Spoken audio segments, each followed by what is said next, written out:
New clients often ask me how I can save them time and money through the divorce process.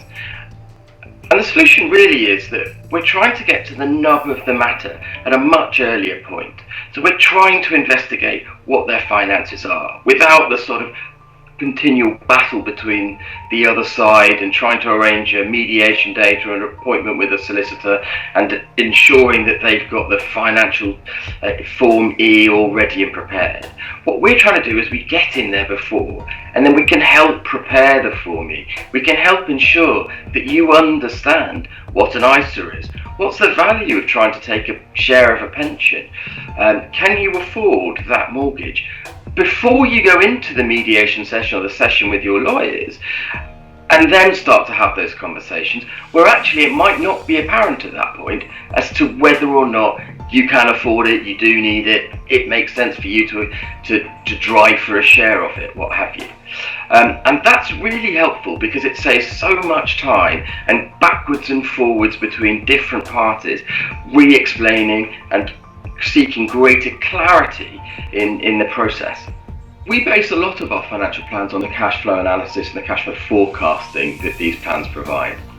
And what that does is it looks at the assets that you've got today or you're likely to be awarded in the financial settlement, or indeed that the examples that we've come together to show how a financial settlement might look for you.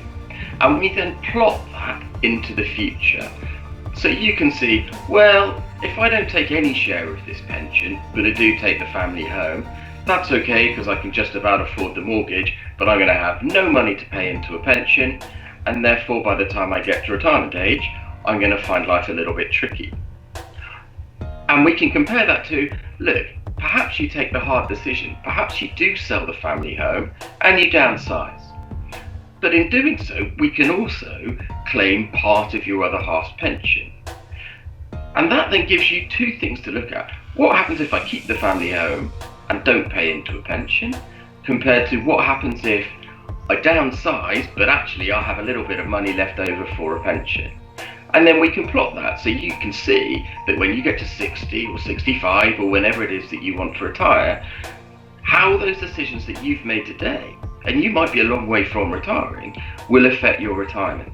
And it's not always about retirement, of course. It might simply be a case of, how do I get through the next couple of years?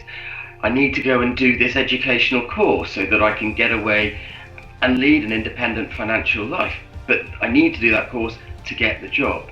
So this is where the financial plan really helps, because it brings clarity to the decisions that you make today and how they're going to affect you in the future.